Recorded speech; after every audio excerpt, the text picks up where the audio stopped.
Hi, my name is Michael Andrew, and I'm about to give you your free tutorial on the amazing Fuji X-T4. I have been waiting for this camera for a long time. The things that I'm really thrilled about are the in-body image stabilization. We have a flippy monitor, so when I'm recording video, I can see what I'm recording, and we have 15 mechanical frames per second. Obviously, there's tons of other great features, but I am really excited about this camera. If you are coming from another system, or if you're an experienced photographer, you're probably going to want to jump through the table of contents, and you can access it by pressing Command F or Control F, depending on the browser that you're using. Type in the topic that you're interested in, and you click on the time code, it will jump to that section of the video. And I like to think of this as a video manual that takes you through the steps and the processes of operating the camera. That said, if you are a pure beginner or new to photography, this tutorial I'm about to give you is not going to be enough to master the camera and consistently get great images. Outside the operation of the camera, there's about 10 other things that you have to know, including the basics of photography, lighting, composition. There's a troubleshooting aspect to this. And then we have the different shooting scenario types. We have flash, we have video features. And for this reason, I am working on an awesome Fuji X-T4 crash course that will take the camera into the real world situations and show you how to combine all of these skill sets together. If you are interested in the Fuji X-T4 crash course, check out the link in the description. If we're still in production, that link will take you to my blog. If you leave your name and your email address, we will reach out to you as soon as it's ready. You are also invited to check out and join my Fuji XT users group on Facebook, where we can share pictures and ideas about the X-T4. This also allows us to gather widespread user data, which can be very helpful troubleshooting. No trolls or bad energy allowed. That link is in the description. In any event, we have a tremendous amount of information to cover, so let's get started. First, I want to say thank you guys so much for joining me. I'm stoked to be able to be your instructor for the Fuji X-T4, and I'm going to teach you as much as I can in the limited amount of time which we have. So first, let's talk about putting lenses on. You'll notice that the lens release will line up with our right ring finger. And this is great because you can grab the camera with one hand, get a nice secure grip here, and we can hit that lens release. And you'll notice that we have this red dot underneath here. That red dot is going to line up with the red dot that you'll see on most Fuji lenses. There it is on the 18-55 kit lens. And we're going to line the red dots up with one another and rotate it until we hear a click. So now we know it's locked.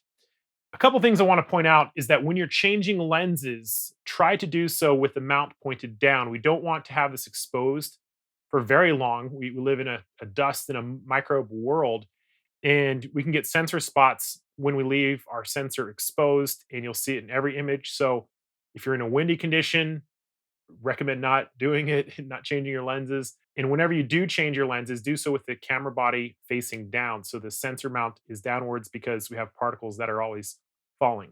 Quick side note is that on the crash course, you're going to see me put different kinds of filters on the fronts of my lenses. And the way we find our filter size is we look underneath the cap. And so right here, I can see that it's a 58 millimeter thread for this mount. So anytime you have a lens, just look under the lens cap to see the size of the thread mount.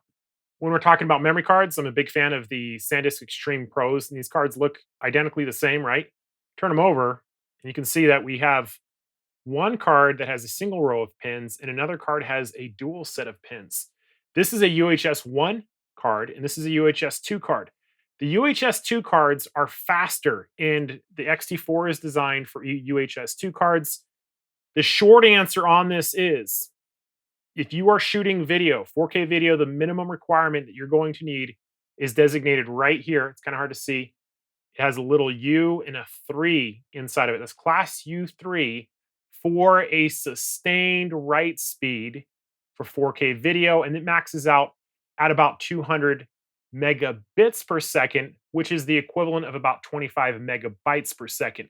So the short answer on this is these are cheaper, far more affordable, and for most purposes, they're going to be fine. But if you're shooting at higher bit rates or you want to clear the memory card faster, you will get some advantage from using the UHS 2 cards. This one is a 128 gigabyte card. In either case, I'm a big fan of the SanDisk Extreme Pros. If you decide to go with something else, just make sure that you have a Class U3 card. And we get these little icons in the inside of the door that lines up. We have a little notch here on the card, right? So that's going to line up like this. And another cool thing about the X-T4 is that we can dual write to both memory cards in video mode. It's a very cool, awesome feature if you're looking for backup video as you are recording. Before we get into the main lessons, I want to do an overview of the main buttons and controls and show you how they operate just to familiarize yourself. If you don't already have your camera with you, pause the video, go grab it so you can follow along. Right here, we have the shutter button, and this is a two-phase button, meaning that there's two positions. The halfway depression is to engage the camera's focusing systems, and when we push it down all the way, it'll take the picture. It is extremely useful to train our finger to feel the difference between that halfway shutter button depression in order to engage the focusing systems without actually taking the picture. Something you'll notice about the shutter button is that it is threaded, and there are shutter button kind of accessories that you can thread in there if you want something a little different. They are larger, more ergonomically friendly, things of that nature. And of course, the power switch rotates as designated with this little black tick mark here to the on position. Something you'll notice, and that is strange about Fuji cameras if you're coming from another system, is the lack of a mode dial, a dedicated mode dial, typically where we can designate aperture priority or shutter priority or manual mode. Fuji does it a little bit different. It's counterintuitive at first, but I will put a mode lesson right before the exposure lesson and explain this all. Talking about the dedicated control dials, we have a shutter speed dial right here next to the viewfinder, and we have an ISO dial just to the left of it, which is controlling the boost that we're adding to the signal as it's hitting the sensor. We also have an exposure compensation dial that allows us to adjust the brightness of an image in certain shooting modes. That's something else that's pretty cool about Fuji cameras is that most of the lenses, you're going to change your aperture with this control ring. A very important note that I want to point out is that you will notice that there is a red A on the ISO, on the shutter speed, and on the kit lens as well, a red A. And when our camera is all red A for shutter speed, ISO, and aperture, the camera is going to be in an automatic mode. And that's what the red A stands for, automatic. There are a couple other very important symbols, such as C, which is a custom control. T stands for time value if we wanted to dial it in manually. We have the B or the bulb mode, but we'll talk about these in the exposure lesson. Some of the other controls we see from the top of the camera include the FN1 button. This is a customizable button that we can determine the setting depending on how we want to use it. I typically have it for something like eye detection when I'm shooting portraits and things of that nature. Off to the side of the viewfinder, it's kind of hard to see, is that we have a view and mode button, which will determine how the viewfinder and the monitor are displaying information. To the left side of the viewfinder, we have this little knob here that you pull out and you can rotate. This is the diopter adjustment. It allows us to change the focus of the viewfinder if we wear corrective eyewear. Let's talk about some of these front controls. We've already talked about the lens release, which we push every time we want to take a lens off of the camera body. We also have an FN2 button right here, customizable function button, and we have our front control dial. This dial can also be programmed to control different settings such as our ISO, aperture, if we want to use this control instead of the dedicated knobs. Something you'll notice about this is that it pushes into the camera body and we can get a click. And I think that's an important thing to know is to feel that clicking sensation when you do this. I also wanted to point out that for the shutter speed dial and the ISO dial, we can control how they rotate. So they can rotate freely, or we can lock them by pushing these pins into the camera body and now they won't rotate. This little lamp right here is our autofocus assist lamp, which can turn on in dark situations to help the camera focus. On the opposite side of the camera, we have our focus mode selector switch designated with M, C, or S. We'll cover this in the focusing lesson. And this guy here, it's a little cap that when we rotate it counterclockwise, we will see a PC sync port for triggering strobes. I just want to note that if this isn't screwed in tightly, The chances of it coming unscrewed and being lost are pretty great. I have lost a couple of them in my time. Something else I want to point out is that you'll notice that we have these textured levers here for a secondary rotating switch beneath the dials. And I'll point out what these are when we talk about the back of the camera. But the idea is this is where you would grab it to change those settings. On the left side of the camera, there are two covers that hide some ports. We have a microphone port. So if we're doing any kind of video recording, I would definitely recommend an external microphone. I carry a microphone, the Maven Mini Mic for beginners. It's a very tough general purpose microphone. This is where we would plug it in. We also have a remote input. Looking underneath the second cover, we have an HDMI input and a USB input. You'll notice that there's a little battery icon here with the lightning bolt in it, which means that we can charge our battery in the camera. The kit that I purchased, which was the body only, it did not come with a battery charger, which means I had to go out and purchase an external battery charger. But at least we can charge the battery in camera. And one question that some people have already asked is in regards to the headphone jack. There is no headphone jack on the X-T4, at least dedicated, but there are adapting cables that we can use the USB terminal to adapt for our headphone jack. Some of these back controls are pretty straightforward. Obviously, garbage can icon is to delete an image. The play button is to play an image. AF on stands for autofocus on. If you prefer back button focusing, we would use this to engage the focusing systems. We have a rear control knob, which also pushes into the camera. So just push it into the camera and feel that click. It's very useful for things like zooming in on pictures, things of that nature. We have a Q button, which stands for the quick menu. This is going to allow us to pull up quick information to change our camera settings quickly without needing to go into the deep menu. AEL, auto exposure lock. And by the way, many of these buttons are customizable. So if you don't want to use it one way, there's typically a number of other ways we can program it. We'll talk about that in the deep menu section. The joystick, it's very small, but it's very powerful when we're changing our focusing squares. And you should also know that pushing it into the camera body is also a setting. Typically, that resets it to center position. We have our display or back button. And I also want to point out that we have this directional pad, which is typically great for navigating the menu systems. But there are a number of other custom function buttons built into this that I'll demonstrate when we cover the information screens.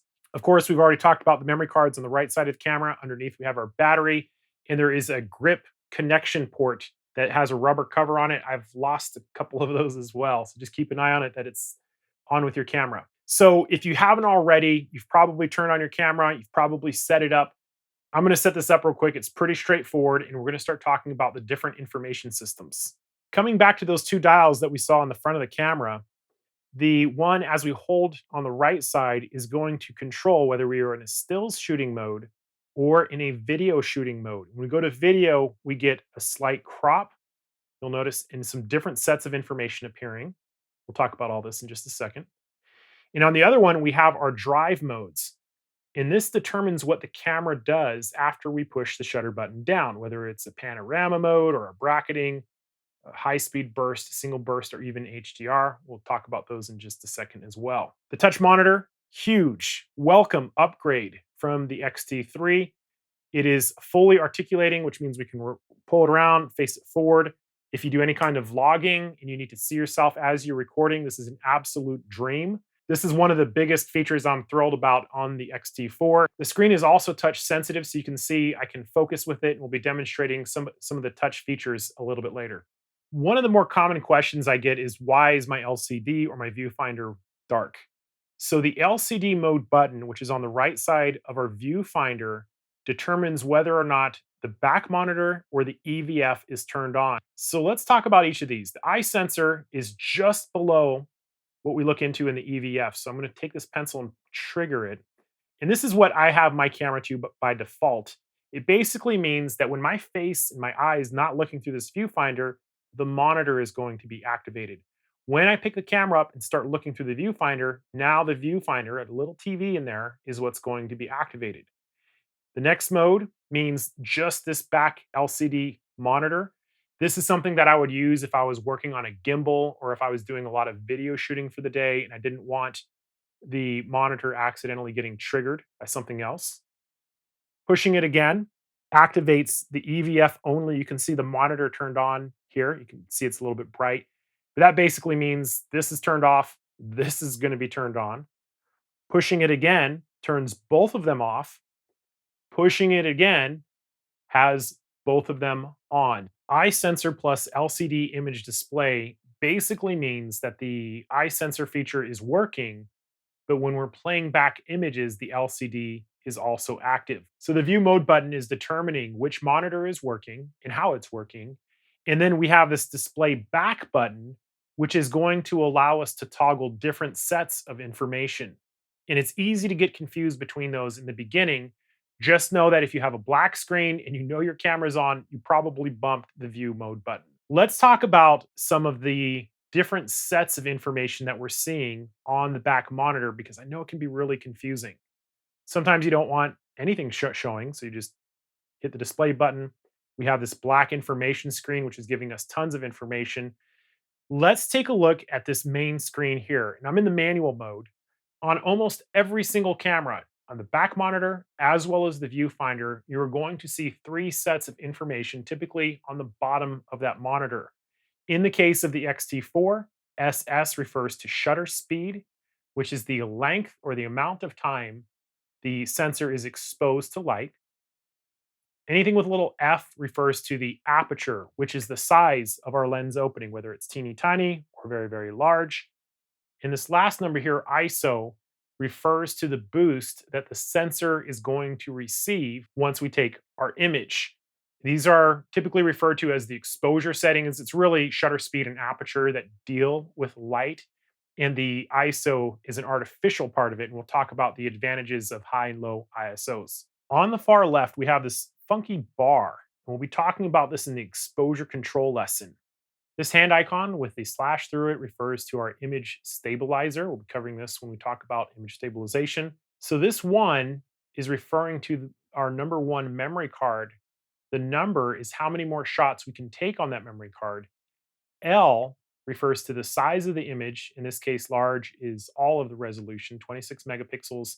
And the F refers to the compression. It's how much data is being kept or thrown away when we're creating a JPEG. This little film icon refers to which of our film simulations we have selected. DR is our dynamic range setting. And then we have our performance, whether it's economy or boost. The white square is where the camera is focusing. And you'll notice that it's taking a picture right now when I'm tapping on the back monitor. And that's because I have the finger touch setting on. It drives me crazy, so I turn that off almost right away. And now I can focus. The one I prefer is this one right here. Touch area is where we can touch onto the screen, and that determines where our focusing square is. And I'll show you how this works in conjunction with the different focusing modes. If I were to press the display back button, that information disappears. If I were to press it again, I'm taken to an information screen that is giving me tons of other data, including a histogram. We can get our video setting if we were to start or stop video recording, how much time we would have in that video setting. We have things like here's our white balance. We have how much battery life we have, and we have tons of other information that for beginners is probably not as necessary to worry about. An important side feature you should be aware of is the Q button or the quick menu. And this is going to allow us to customize basically a mini menu. I don't use it that much. If I do use it, it's typically to access the timer because the other important features I designate to an FN button like FN1, where I'm using the face or eye detections. But suffice it to say that as you get more comfortable with your camera, you are going to be able to customize which of these features you have available. And we even have multiple slots. So base is what you start off with. And then we have C1 through 7 to give us a huge number of different combinations of customizations for this quick mini menu, including things like focusing and dynamic range. A lot of the settings that determine what a JPEG looks like in terms of highlights, shadows, colors, sharpness, things of that nature. But a lot of these other guys we've seen in other places, and we'll see them in the deep menu again. But just know that's what the Q menu is for, and it's available for you to customize as you become more familiar with the camera and you want quick access to certain features. The touch monitor, when we're playing images back, it'll give us a date. We can zoom in by pressing the rear thumb button. We can scroll through it going side to side with our joystick. We can scroll to our next image using our front control wheel or back going in the other direction. If we were to pinch our fingers together, like so, if I can do it, we can see multiple images that we've taken. And in continuing to do so, we would see what appears to be like almost 100 different little images. We can navigate using the joystick. We can also tap on the image we want, double tap to zoom in. And we can also hit the display button to see different sets of information about the image. When it was taken, we have our color and brightness histogram. If we push up on our directional pad, we can see other sets of information, including the focusing square that was used. You can see it right there.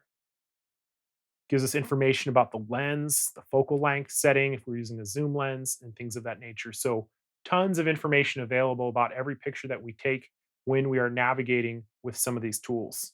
So, when we come back, tap the shutter button to come back out. Let me demonstrate the custom function buttons real quick. Remember that we had that FN1 on the top of the camera. By default, that is going to allow us to toggle face and eye detection, and I'll demonstrate this a little bit later in the focusing lesson. Right now, FN2 doesn't do anything. If we push up on the directional pad, also nothing happens. But when we push to the left, we get our film simulations, and Fuji is famous for these different types of simulations, which can be used in both stills as well as video. When I push to the right, we get our white balance, and we'll be talking about white balance a little bit later. Pushing down will also allow us to control the performance boost, whether it's economy or in the boost mode. The boost mode is going to drain our battery a little bit faster, but you do get higher performance from the camera when we're in that mode. Something else I want to point out is that the touch monitor itself can be used as additional custom function buttons by touching and swiping. And you can notice that when we have the focusing box, the camera might think that I'm trying to change it. So this is something we have to turn on in our menu.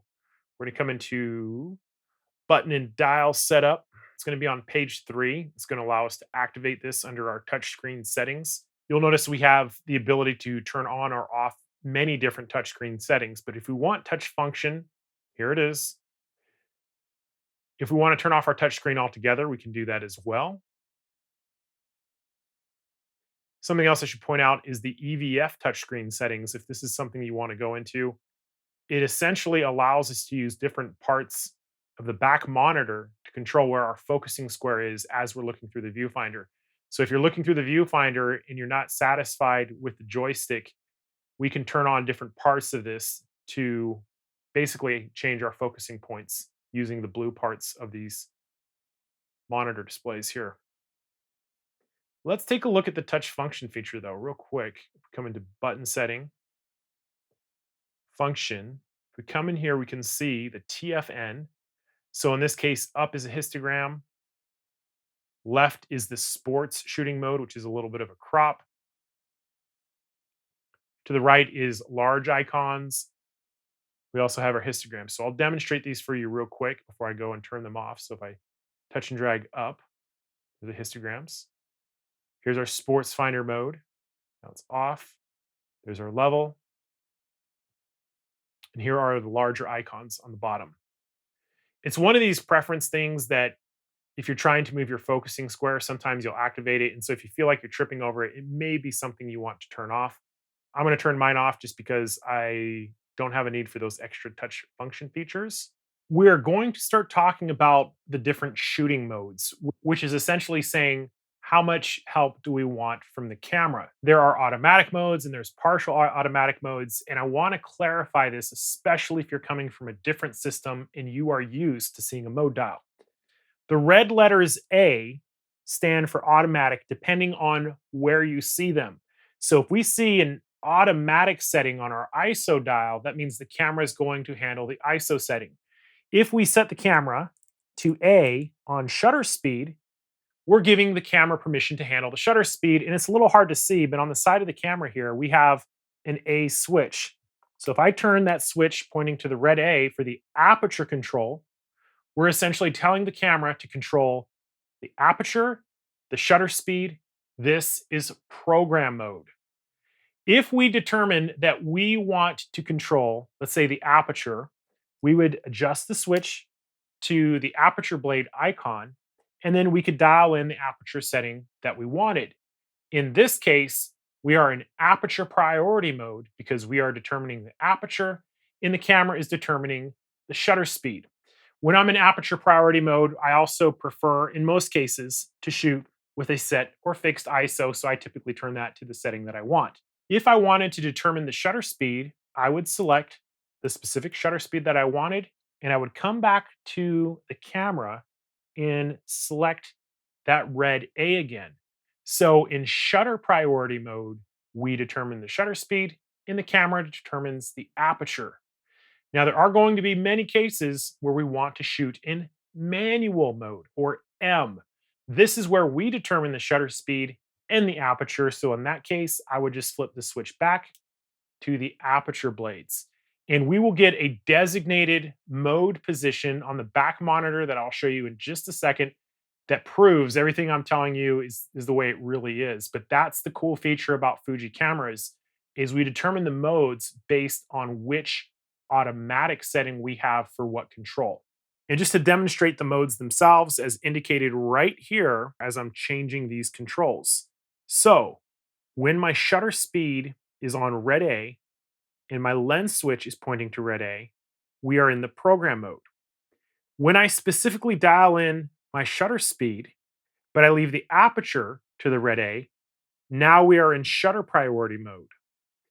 If I change the shutter speed to red A and I flip the switch over to the aperture blades, now we're in aperture priority mode. And if I dial in my aperture as well as my shutter speed specifically, now we are in manual mode. So you can see how those mode indicators change depending on the red A that we have set up. So now let's get into exposure control, which is really a fancy way of saying brightness control.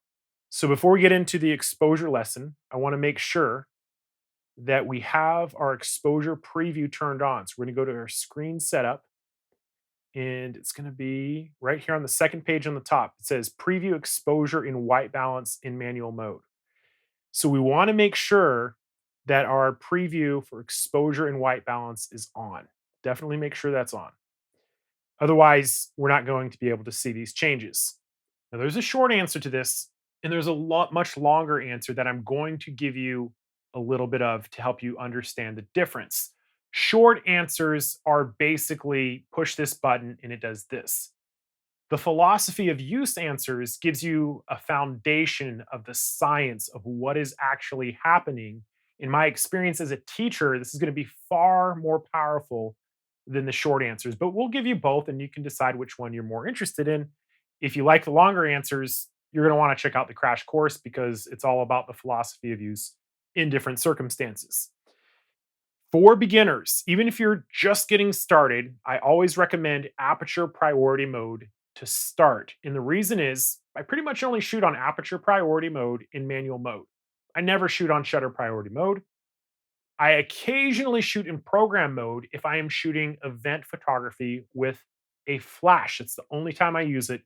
And my experience in the past has been when beginners go through the trouble to learn aperture priority mode, they start enjoying the camera much more. So aperture priority mode basically means is that we can control the aperture. I'm rotating my aperture control wheel, and the camera determines the shutter speed, and you can see it right here.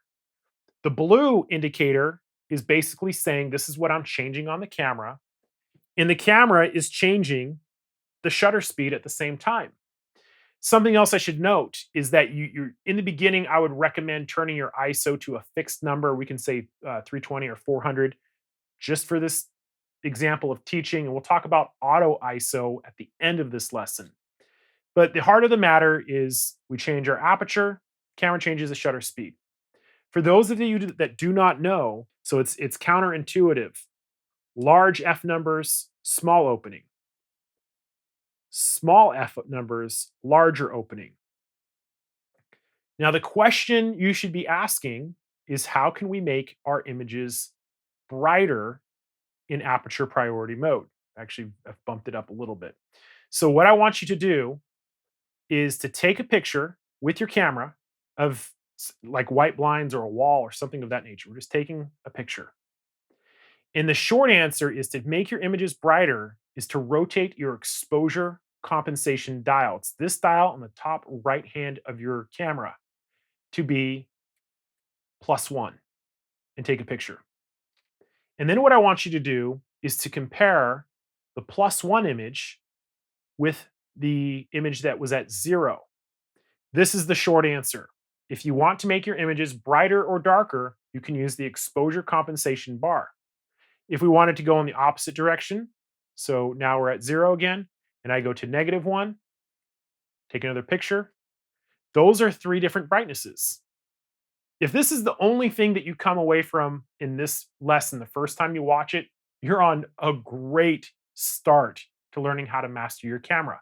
So that's the short answer. We can make our images brighter or darker in the P, S, or A modes using the exposure compensation dial. That is the short answer, and you should practice that as a homework assignment. Even pause the video and go practice this right now. A couple side notes before we get into the philosophy of use is aperture priority mode is great because the camera handles changing the shutter speed depending on how much light is entering the camera. And I'm going to prove it to you right now. I want you to we're going to turn this back to 0. And I want to demonstrate some things. I want you to take your hand, cup your hand, and put it over the opening of the lens. In fact, even cup it. And what you'll notice is that as we're doing this, the camera is trying to make adjustments to the shutter speed to compensate for this blocked light. Now it wants a 1.5 second exposure. It's trying to let more light in. And when I pull it away, it recognizes there's all this light coming into the camera. Now we're going to use a faster shutter speed. The reason why this is a great tool, even as a pro photographer, is because let's say I'm shooting a wedding and I'm in a dark chapel taking a picture of a couple and they're leaving, and now we're in a lobby and now we're outside. Well, those are 3 different lighting conditions. And instead of me worrying about changing my shutter speed while I'm walking backwards and trying to, get the shot, I'm just gonna let the camera do that. And it worked every time. So when I am short on time, I like to shoot in aperture priority mode and let the camera handle changing the shutter speed. Another example would be for sport shooting. If it's on a cloudy day and clouds are coming and going, I'm focused on the action. I don't want to have to worry about changing my shutter speed every time the clouds come in. So when I shoot sports, yeah, I'm on aperture priority mode. I typically choose my aperture, and because there's enough light outside, the camera uses a faster shutter speed. Let's talk about what's happening during exposure compensation. This is going to give you some foundation, and then I'm going to give you some safe shutter speeds to look out for when you are in aperture priority mode. So when we rotate the exposure compensation dial from 0, we have this indicator right here, this bar. We should also have one in most cameras. On the bottom of the screen, you'll see a similar bar on pretty much every camera out there. Is that when we rotate to +1, that little indicator moves. It's brighter. Something else has changed. That +1 means one stop of light has been added. What is one stop of light? It's twice the amount of light that we had before. And we can mathematically prove this if we set our camera back to 0 and we look at the shutter speed. 1/100th of a second. If we were to take 1/100th of a second of light and add another 1/100th of a second of light, we have doubled the amount of light entering the lens to the sensor. So 1/100 plus 1/100 is 2/100ths. If we're doing the math, 2/100ths simplified is 1/50th of a second. Shutter speeds are denoted in fractions. So now we have 1/50th of a second. And that is what's happening with exposure compensation is we're giving the camera instructions to cheat the shutter speed so it will be brighter. Even when we cup our hand over it, the camera is still trying to get that +1 exposure. If we were to go to +2 exposure compensations, can you guess what it'll be? If you said 1/25th of a second, you're absolutely correct. And we can even go even a little higher. It should be about 112.5. There it is, 1/13th. It also works in the opposite direction. So if we were to go from an even exposure to a -1 exposure, can you calculate that real quick? If you said 1/200th of a second, you're absolutely right. And if we were to continue to go in the opposite direction at -2, 1/400th of a second, and so on to down, it's in the ballpark of 1/800th. Maybe there's just not quite enough light. But that is how exposure compensation works, is we're giving the camera instructions to cheat the shutter speed in aperture priority mode. Now, a couple very important words of warning is there are some safe shutter speed barriers you should definitely be aware of when you are hand holding your camera, shooting a portrait, for example. One of the most common questions I get from beginners is, why are my images blurry? Why is it so blurry? The first thing I would tell you to do is to look at your shutter speed. And for hand holding, even with image stabilization, even with IBIS, the shutter speed I recommend is 1/60th of a second. So if you are shooting longer shutter speeds than 1/60th of a second, I'm cheating the aperture now, and you have something like 1/30th of a second and you're hand holding and you take a picture, it's probably going to be blurry. Okay. And this is true as the shutter speeds get longer. And the reason is you move and people move. So if we're taking a portrait and we're moving around a little bit, yeah, it's going to be blurry. So the first safe shutter speed that I recommend, bare minimum for handheld portraits, is 1/60th of a second. Probably should be 1/100th of a second. That's the first one. The second safe barrier I would recommend is 1/500th of a second for sports. Now, it's going to depend on the sport, how fast they're moving, how far away you are, the lens you're using, but typically faster moving subjects need faster shutter speeds. It may need to be a faster shutter speed than 1/500th of a second, maybe 1/1000th or 1/2000th if you're shooting birds in flight or race cars, and you're close. So it really depends on the subject you're shooting. But what I do in aperture priority mode is when I'm shooting, depending on the subject, I'm always sneaking a peek over at my shutter speed. So I'm looking through the viewfinder and I'm shooting click, click, click, click. And I always just keep an eye on that to make sure that the shutter speed is fast enough. When the shutter speed is not fast enough, my first reaction is to open the aperture as wide as I can. And even in those cases, it may not be enough. So the question you should be asking yourself is, if you get into a situation where you don't have enough light and the lens is maxed out, what are we going to do? I'm going to demonstrate that. And we're going to do it in the shutter priority mode. We're going to flip the switch back to automatic on the lens, and we're going to dial in a shutter speed for sports. Let's just say we're shooting at 1/500th of a second. So blue is indicating what we are changing. And now we have a problem here. This basically means that there's not enough light coming into the camera to satisfy this demands when we see this red icon. So I'm going to turn that back down to 0. Let's take a picture and see how bad it is. There it is. Let's play it back. Why are we not getting an exposure preview? Why is this not appearing dark? We have our exposure preview on, right? So what happens is the camera, when we get into very dark situations, it will cheat the preview so we can see what we're shooting on. The question I want you to solve, though, is that if we are shooting sports and we need a 1/500th of a second and our lens won't open any wider, how can we fix this? Think about it for just a second. If you said bump up the ISO, you are absolutely correct. So I'm starting to turn my ISO up, which is going to give it an electronic boost to the light. It's an artificial boost. It's not light, it's electricity, basically. And when I get to ISO 2000, look, it turned back to normal. So when I take that picture and I play it back, it's even exposure again, right? There's the dark one and there's the bright one. So the gut instinct is, why not we'll just shoot at it a huge ISO. Let's just turn this thing up all the way. So I'm going to demonstrate what happens when we start shooting with a very, very high ISO, 12,800. And now what we're going to do is zoom in here.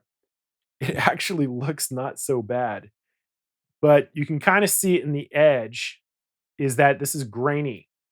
And that's what high ISOs do, is basically it boosts the signal so much that we start getting these patterns of grain. It doesn't look very good.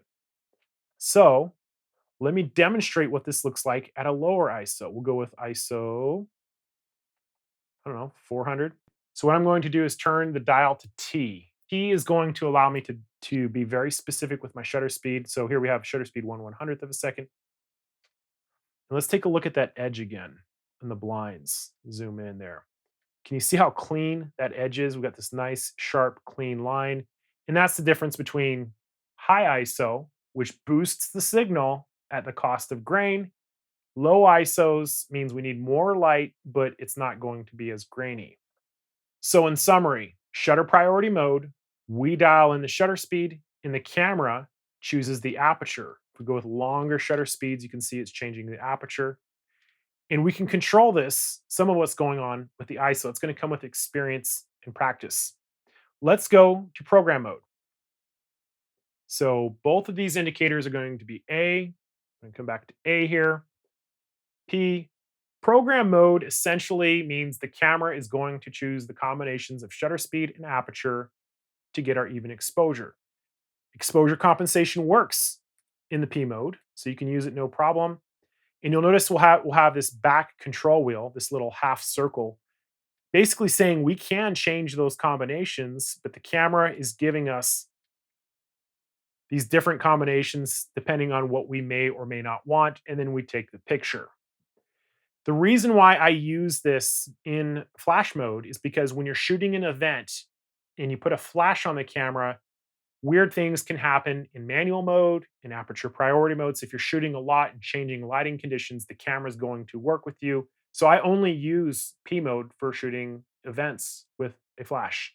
So now let's take a look at manual mode. And I'm going to turn the shutter speed dial to T, which means it's going to allow me to dial in precise shutter speeds. I'm going to flip the switch to the aperture blades. And now we are in manual mode. Manual mode is amazing when you have enough time in control of the situation. I use it in studio settings when I'm shooting with strobes, or if I have enough time, I'm usually shooting on manual mode. We dial in the shutter speed, we dial in the aperture, and if we're not in auto ISO, we dial in the ISO. We have full control over the exposure of the camera. Manual mode is a very powerful tool. It should not intimidate you. It's actually probably the easiest one to learn because we're responsible for every setting. Something that's interesting about this is that when you rotate the exposure compensation wheel in manual mode, you'll notice that nothing happens to our exposure compensation bar. And if we were to take our hand and cup it, you can see that bar dropping. So what's going on there? In the manual mode, the exposure compensation bar becomes a light meter. It's just measuring how much light is entering the camera. And if we were to change our shutter speed or our aperture, we get this preview right away.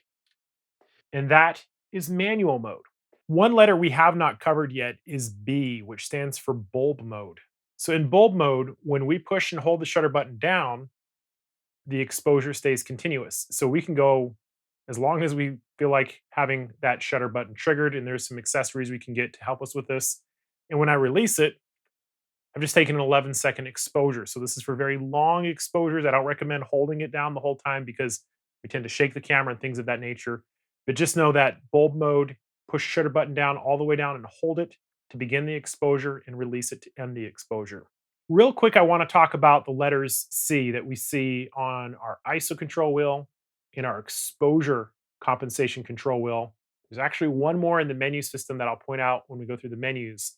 And that is that some people don't like controlling their settings with these knobs. They prefer to do it with the front or rear control wheel. So the way this works is that any control that is set to C will allow us to change that setting with the front control dial. So if I come to my exposure compensation and I dial this into C, I can now rotate my front control wheel and I am changing the exposure compensation. So if it's C here, I can change it in the front. So what about the C on the ISO control wheel? I'll just turn this over to C. And if I push the front control knob into the camera, I now have the ability to choose between exposure compensation and ISO. So I'm toggling between those two options. When exposure compensation is highlighted, I'm now changing exposure compensation directly. When ISO is highlighted, now I can change my ISO. So let me show you where the aperture control one is. It's a little bit tricky to find. So to add this with our aperture control, we're going to come into the wrench icon, button and dial settings.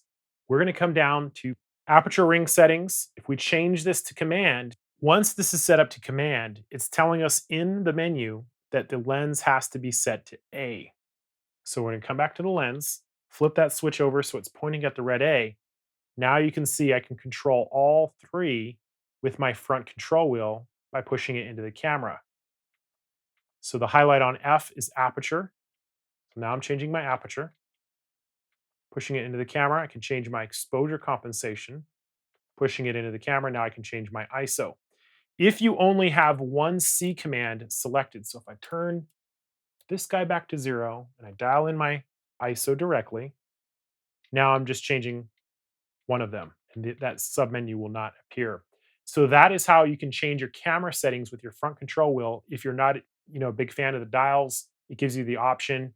Maybe you prefer changing your settings looking through the viewfinder. That's a very handy tool to know.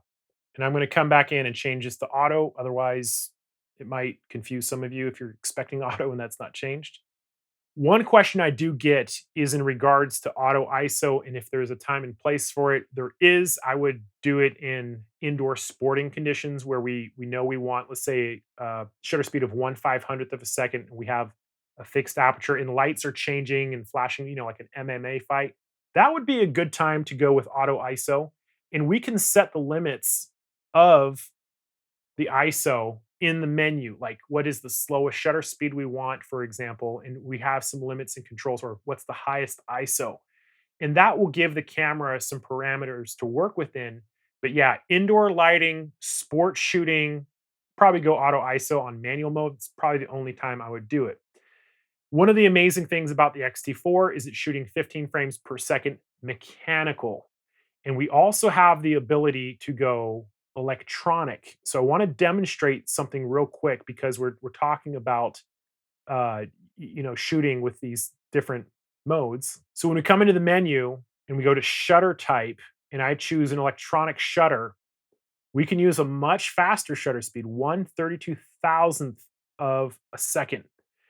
There's a problem with this, and I am shooting with a certain set of LED lights, meaning they flicker. So if I take a picture in LED lights with a certain fast shutter speed, I play this back, this is what you're going to get. Your camera is not broken. It's a banding phenomenon in that LED lights are flickering. And I actually have a video on YouTube explaining what's happening. And this is one of the drawbacks of electronic shutter is that in LED lights that are flickering, we have this banding problem. It's also when you pan or you move, you get this jello effect. So there are some limits to the electronic shutter, which is why I don't use it unless I really have to. I'm usually on mechanical shutter. In any event, I know that's a ton of information about exposure control, but we've talked about the modes, how the camera helps us. We talked about how to make our images brighter or darker, as well as the philosophy of use as why this is happening. I've given you some shutter speeds to work with. This would be a good point to talk about the drive modes, which is what the camera does after we push the shutter button down all the way. Again, we can change them by rotating this lower dial with the front lever. On the far left, we have the panorama mode. There are several of these that I will demonstrate on the crash course. So case use, this is how I'm using it. This is what, how I'd recommend doing it, things of that nature. Let me dial this in a little bit. Basically, this is similar to smartphone that you can pan in different directions. We can change the angle and the direction from a medium panorama to a large panorama. We can also change the direction, left, right, up, or down, and we would pan across. It can really save you if you don't have a wide angle lens at the time. So the drive settings can be a little confusing if you do not know where to change the different drive settings. It's going to be in a deep menu, camera icon, page one, first item, drive setting. And when we come in here, we can change the settings for things like the advanced filter, which is the one we're on right now. The advanced filters are kind of gimmicky. They are I don't consider them professional tools, but they can be fun, if you want to play around with them. They just put these different filter effects on your images. Bracketing can be very useful. When we bracket an image, we're essentially giving the camera permission to change certain camera settings between each shot. So when we come into the bracket setting feature in the menu, we have the ability to bracket by exposure, by ISO, film simulation, white balance, dynamic range. We could even bracket our focusing points. So we can come in here and select which one it's going to be. We can determine the number of frames, whether it's 3 frames, 5 frames, 7 frames. So this is kind of confusing, but essentially this is asking how many images do we want to take and at what intervals. When we're dealing with something that's plus and minus, we're on either side of the even exposure. If we're dealing with a -2, that would be 2 total frames, one at the even point, and then one in the negative range at a 1/3 stop interval. So you can kind of see these little tick marks are indicating the exposure of each of these images. So I'll choose 9, come over here and go at 3 stop intervals so you can see the range of exposures. I know it's a lot to go into. I will demonstrate this on the crash course. We can choose whether it's a single shot or continuous, and the sequence or the order of the even, under, or over exposure. Under exposure is designated with a negative. Overexposure is designated with a plus sign. We can bracket our ISO, and these are the other settings for the other bracketing types. So this brings us to continuous high and continuous low. What this means is that when we push the shutter button down, the camera will shoot at a certain number of frames per second. The max mechanical is 15 frames per second, and we can adjust this coming into this menu under CH high burst, 15 frames per second, and we have some other options. And we can shoot at 10 frames per second. You'll notice that we have the ability to shoot at 20 and up to 30 frames per second with a slight crop, or if we are in an electronic shutter mode, which I've already talked about the dangers of doing. If we know we don't want the full 10 or 15 frames per second, we can go continuous low and come in here and choose 8, 7, 5, or 3 frames per second. And then we also have the single frame, which is designated with S right here. This is what we're typically shooting for portraits and things of that nature. And then we have an HDR mode. Essentially, this tells the camera to take multiple images, to stack them together to give us a greater dynamic range. I use it sometimes. It's not really great with moving subjects, so trees blowing in the wind or waves moving. But if you're short on time and you're shooting in a high dynamic range situation where you have really bright lights with deep dark shadows, it can really save you.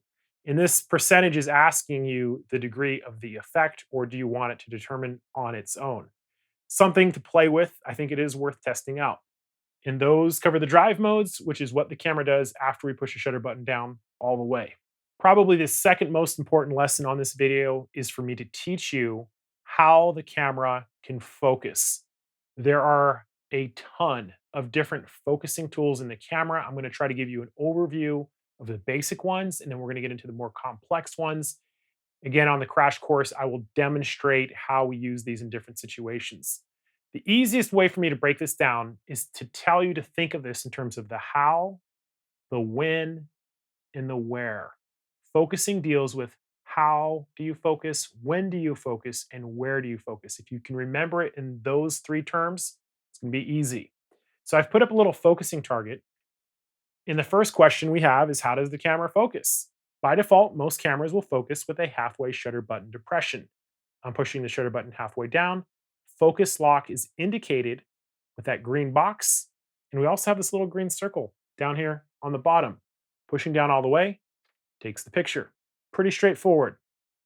So now we're going to talk about the camera's focusing modes. This is the when the camera is focusing.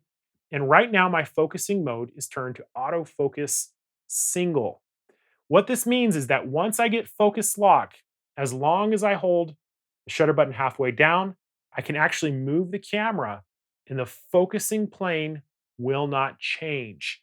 And this technique is referred to as recomposing, where you get a focus lock and holding that shutter button down, we can recompose the scene to make it more aesthetically pleasing. Maybe you want to line up on that rule of thirds. And this is the powerful thing about autofocus single is it's great for subjects that do not move. We get a focus lock and we take the picture and we're good to go. So portraits, people who are cooperating, landscapes, product photography, food photography, things of that nature, things that are not moving, autofocus single. Now, the way we change our focusing modes is that round dial on the front of the camera. So if you see my finger here and I reach down and I can feel that round little knob, this is where the focusing modes are. S stands for autofocus single. If I flip that over just a little bit, now it says AFC. C stands for continuous. This means the camera is going to focus over and over and over again. We see this when we push a shutter button halfway down, and we get these little parentheses around that green dot. We don't get a focusing lock, and what's happening is the camera is updating its focus as we hold that shutter button halfway down. AFC is ideal for sports and fast moving subjects because the focusing systems are constantly being updated. Every second, multiple samples are being taken, and this is ideal for tracking a moving athlete, for example. So, this is the win. Either it's a one time focus or it is a repeated focus over and over and over again. There is a third focusing mode, which you probably noticed, and that's M. MF stands for manual focus. This means that the camera's auto-focusing systems are turned off and it will not assist us. When we go into manual focus, you can see we get this little range indicator here. And as I rotate my focusing ring on the front of my camera, we can see the focal distance. And back in the day, this is how we focused cameras, is they'd take out a tape measure, for film and cinema. There was no autofocus. It had to be done with a tape measure. But this tells us the focusing distance. And there's a number of great tools I want to show you how to really maximize manual focus. Manual focus is great when you do not want the focusing to change. Maybe you're doing video work, you don't want it to move or breathe at all. The focusing systems on Fuji cameras are pretty astonishingly good for sports, for video, for face tracking, for eye detection, among the best in the world. Fuji and Sony, in my opinion, are the best at it right now. Everybody else is catching up. So that is the when the camera focuses, whether it's a one-time focus, AF single, whether it's a continuous focus over and over again for moving subjects, AF C, and then a manual focus basically turns it off. So I'm going to flip this back to AFS. Now, we also have these touch screen controls, which can be changed and activated by tapping on this little finger guy. Let's go through each of these real quick. Off obviously means that if we touch a screen, nothing is going to happen. The finger with the shot means it will focus, and once focus is achieved, it will take the picture. Finger AF lock essentially means that the focus will remain locked. This is the equivalent of a halfway shutter button depression. So it's locked focus. Pushing down on the shutter button takes the picture. You won't see this in AFS mode. AF area is the one that I prefer most of the time when I'm using it. So far, we have talked about the how the camera focuses. We've talked about the when the camera focuses. Now we're going to talk about the where the camera is focusing, and this deals with the camera's focusing clusters. And the short answer is we're going to use either the joystick or, as we already demonstrated, the touch screen to move the focusing square to different positions. So we can move that focusing square to a corner. It's pretty much almost framed to side. It's almost complete coverage, just a little teeny bit on the edge there. And we can also determine the size of our focusing square by pushing the joystick into the camera body. Now, something that's important is to make sure that in your menu under AF/MF, that your AF modes, we have all of these selected. If you don't have this selected, you're going to be limited to one of the other clusters. For beginning photographers, start off here. And this is the reason why I'll demonstrate in just a second, is that when we push the joystick into the camera body, we can rotate our rear control wheel and determine the precision and the size of the focusing cluster we're using. So wide essentially means you can see a green outline all the way around the frame, is that we're giving the camera permission to find an area of contrast on its own and focus on that. I'm not a huge fan of it. It does have a time and place, but it just gives too much control over to the camera. If you're shooting a sporting event, the camera is going to decide what it's focusing on, not necessarily us. And that's the reason why I don't use it that much. So there's wide. And as I rotate this in, we get to a smaller box, a smaller zone. This is going to be very useful for dealing with fast moving subjects like birds in flight. Is maybe they're just too fast for a smaller square. We could open it and make it a little bit bigger, tell the camera to focus in that area.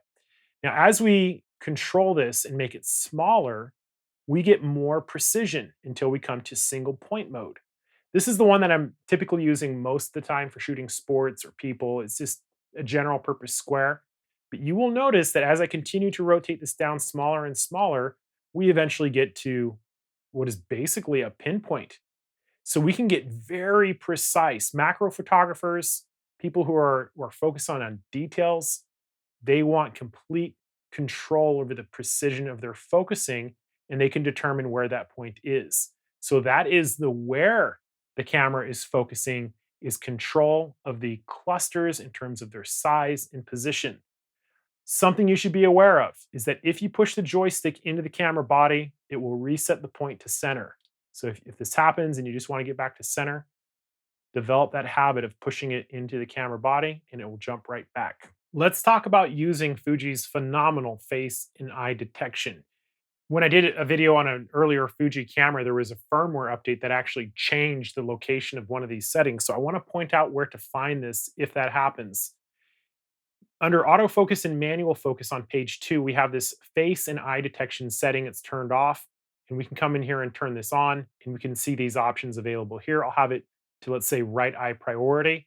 We can also access this if you have it set up by default in the Q menu. It's right here on the bottom, and we can change these settings here as well, turn it on or off. I like having this tool available because it's an incredible feature when shooting portraits. If you want to prioritize the left eye, we can do that as well. Or we can just go with something like auto eye, just something like that.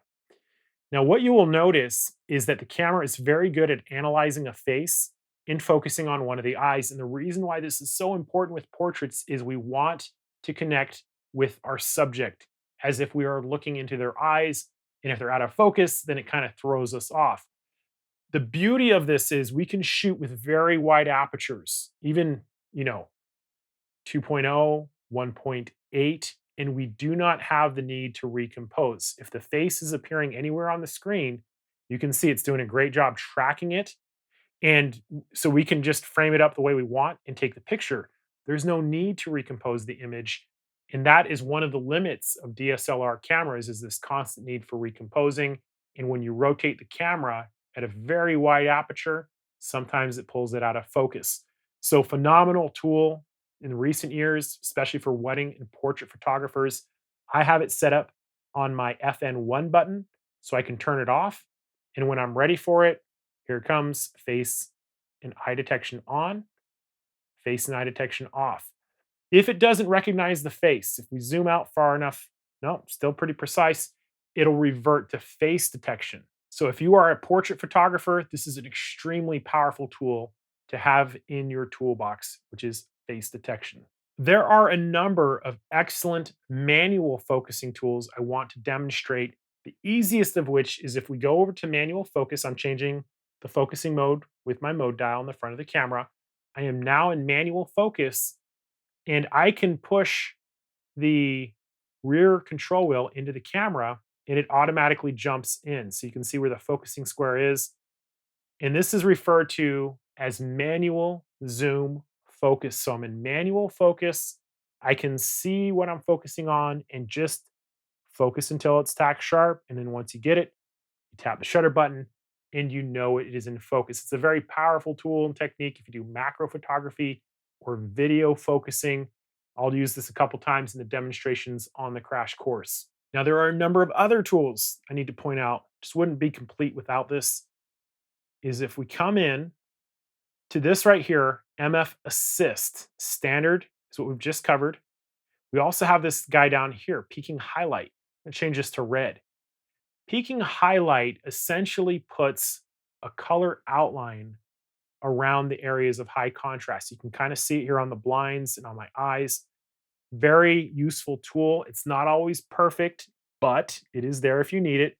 And the cool thing about Fuji cameras is we can zoom in and still see it. Some cameras won't do this, is that once you zoom in, we lose that peaking ability. And now I can adjust my focus even further if I wanted to.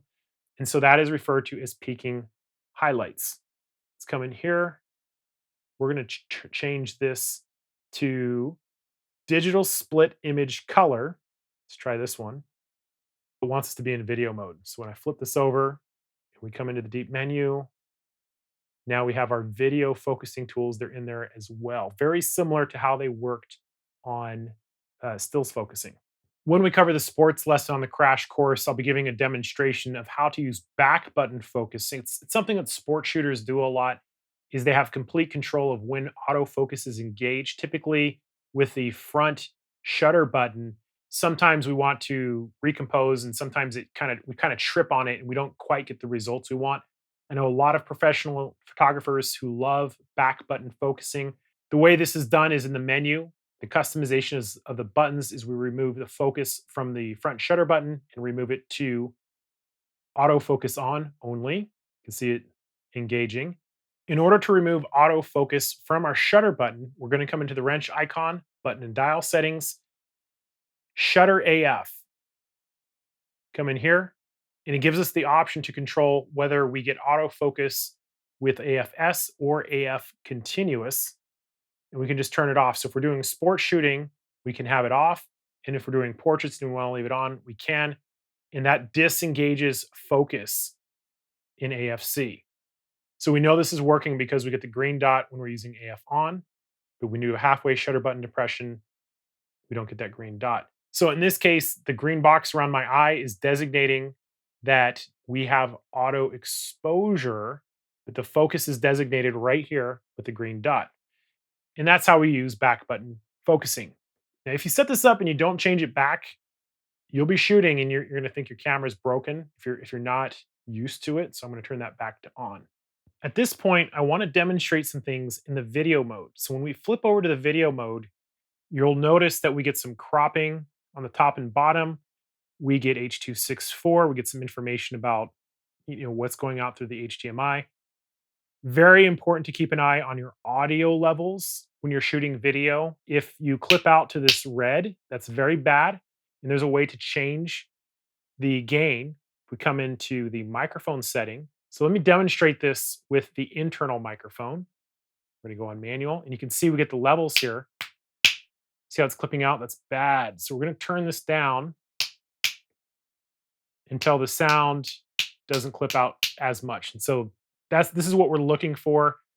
Yellow is okay, red is bad, and we want to do this with our external microphone as well. I love to use the Maven mini mic on it. If you put this on auto, what will happen is the gain will fluctuate and your sound will be all over the place. So just keep that in mind if you are shooting video. Get an external microphone. I'll put that link in the description for the mini mic, and check your audio gain for manual and to not clip out. Something else that's important is that the jack setting, we can determine different uses for it, whether it's a line or a microphone. I usually turn the limiter and the wind filter off, the low cut filter off, and we can even control the headphone volume. So let's talk about some of the focusing tools in video. A lot of this is the same. Whenever I'm using the focusing squares for video, I almost never use the first auto focusing mode. This one, the multi area, it just doesn't work very good. We don't get control. I love the area because once we've set that up, now we can determine where the camera is focusing. So when the camera is in autofocus continuous, it is going to focus on whatever the square is over. If we want to change the size of it, we can do that. There it is. We don't get quite as many options as we had before. But the beauty of this is when we're shooting video, we can touch on a different subject and the camera will start focusing on that. So we have the ability to pull focus using the touch monitor. It's usually pretty good, usually pretty accurate. If you don't like this searching and hunting, we can go to autofocus single, touch on the screen, and then we can engage the camera's focusing. And then when we lift it off, the camera is not going to change. So there's different times we want to use these different tools. So a question you might have is about face tracking. We can definitely do it. We can do eye detection in video now. And as I've said before, Fuji cameras are really good with this, especially when combined with the 16 to 55 2.8 lens. At the end of my YouTube videos, I have this scene where I'm walking towards the camera. That was shot on an X-T3 using face detection. It's a very awesome feature. It allows you to put a camera on a gimbal and do tracking shots. I can't say enough good about it. But we also have a number of other tools that I will demonstrate on the crash course is, for example, the focusing assist with peaking. Here it is. Just a faint outline. We also have the ability to use our standard zoom focusing tool. So just put the square where we want it to go, push into the camera body with the rear control wheel, and then now we have the ability to zoom in. See how I'm rotating the wheel? I'm getting closer, and I can use my manual focus just to get that tack sharp. Lots of amazing tools for video focusing, tracking, things of that nature. AFC with a square, very fun to try that out. Something you'll notice right here on the side is we get this camera icon with a finger and it says off. And this is our movie optimized control. This feature will allow us to use the touch monitor while we are recording video. You can see that when we turn it on, it's basically telling us that the aperture control, the exposure compensation, and some of the controls that we're used to are now turned off. And I'll come back to this in a second. The idea on the touch controls is that when we are changing things like shutter speed or aperture using the physical control ring or the dial up here, is that it shakes the camera a little bit. So when you're recording and there's a need to change the exposure settings and you don't want to do it, this makes it possible to do so without disrupting what you are filming. Now there are some problems with this. The idea is that you could touch and scroll through the different options by touching and dragging. And when you and so you can see even now I'm trying to get to the shutter speed. There it is.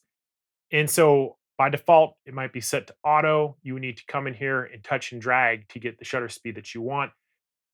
So in some cases, when you're going through the entire menu, it's not necessarily the fastest thing, but it allows for control without shaking the camera. So we're going to come back. We can go through them. I'm going to use the control pad to scroll through these. So we have shutter speed, f-stop. We can change our ISO. Exposure compensation is grayed out because I'm shooting with manual settings. We have the ability to adjust the mic level adjustment for the internal microphone. We have our wind filter, headphones, film simulations, white balance. Image stabilization mode allows us to determine what is stabilizing, whether it's the optical image stabilization of the lens, or if we have a combination of the two. We also have the image stabilization boost mode. If we want to get higher performance, we can do that as well. And then we can also turn this off. So if we do not turn this off, so I'm gonna tap the shutter button, come back out.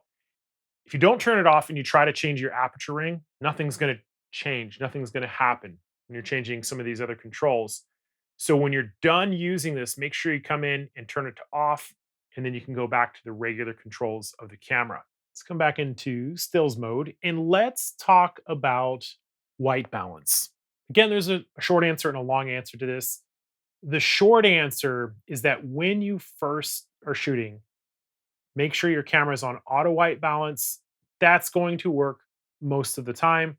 And what will happen eventually is you'll get into a situation where you're shooting and the colors look a little off. You'll notice it when you see it. It'll be either too blue or too yellow.